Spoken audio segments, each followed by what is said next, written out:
Wow. That was a game. That was a game. I don't know what other way to describe it. That was a basketball game. And if you guys agree that that was crazy, subscribe as well. If we could somehow by the end of the day hit 46.75k, if we're trying to hit 47k by the end of the Liberty game, that's kind of our goal. If we could get a little bit more subscribers, if you guys are interested, that would be greatly appreciated. But a win is a win, I guess. A win is a win. That was a sport that vaguely resembled basketball. That was a sport that vaguely resembled basketball. It was, you know what? Sometimes you have to win ugly. Sometimes you have to win ugly. And that was it. And I have to say, the Indiana Fever won ugly.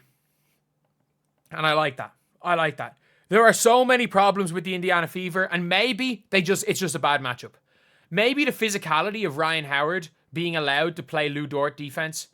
Maybe Ryan Howard being allowed to play Lou Dort defense is going to be tough for Caitlin Clark. Maybe the referees, until 4 minutes to go, the Indiana Fever were getting hacked all game and shot 4 free throws with 4 minutes to go. Thank you so much, Post, for the $10. It was a game. It was a game. I don't know if that sport was basketball. Ryan, a lot of teams are missing, both teams are missing free throws. Ryan Howard was fantastic.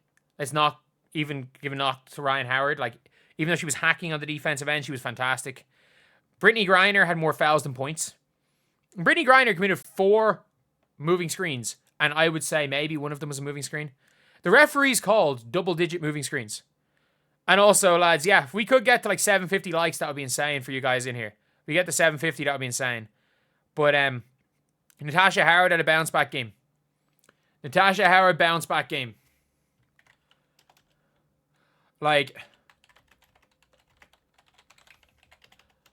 is why Natasha Howard. This is why the Fever signed Natasha Howard.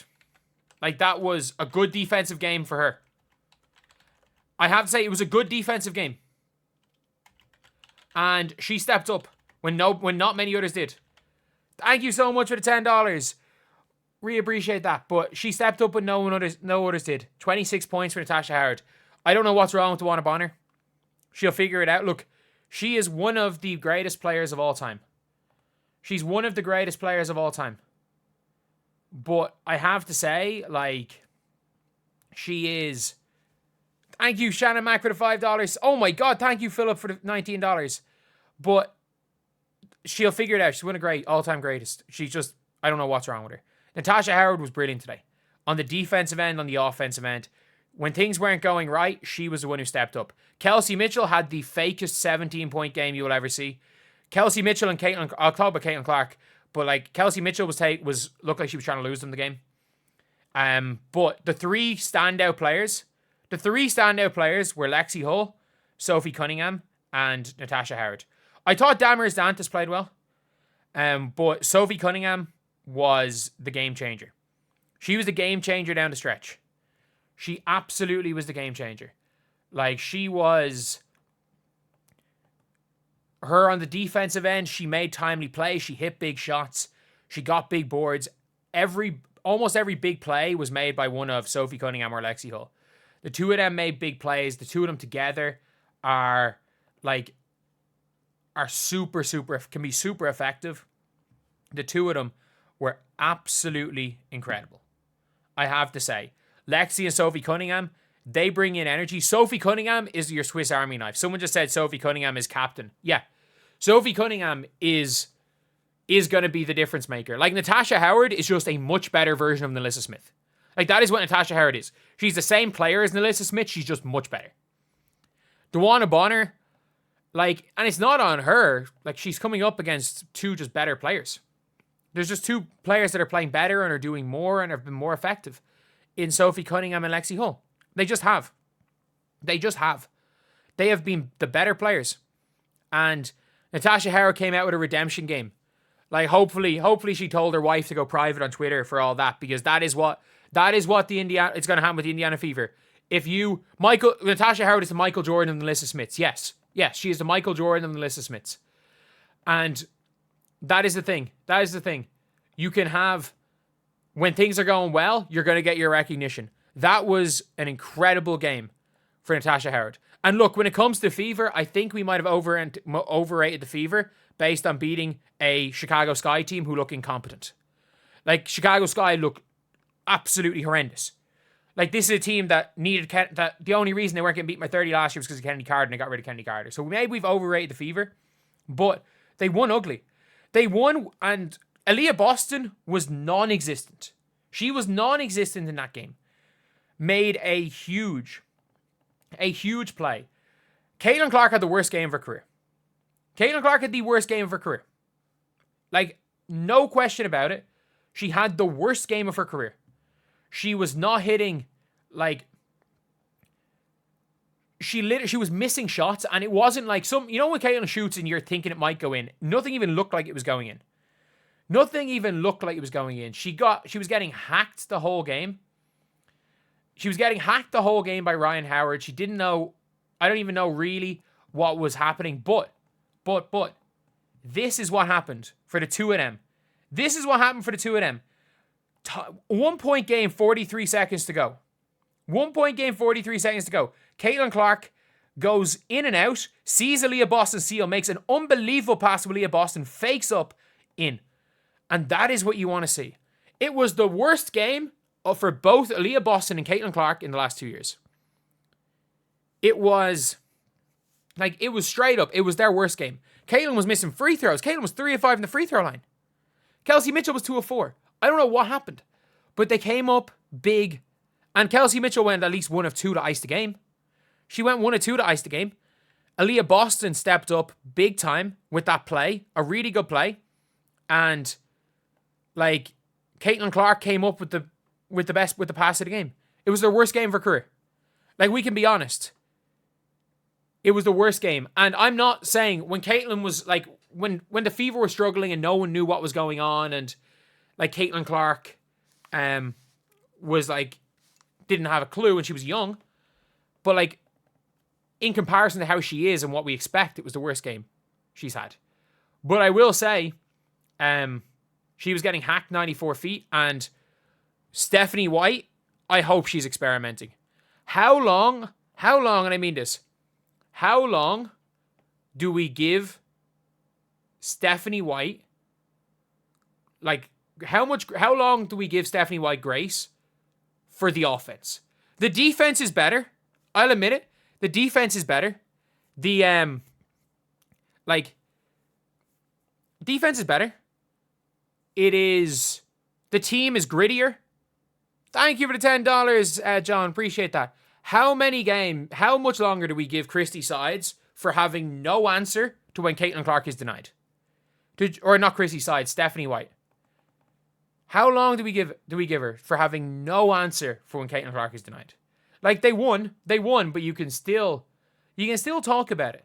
We can still talk about that. How much more grace do we give? Because look, Christy Sides is not the answer, but it seems that she has the creativity of Christy Sides in getting Caitlin Clark open. And look, I could be wrong with that one.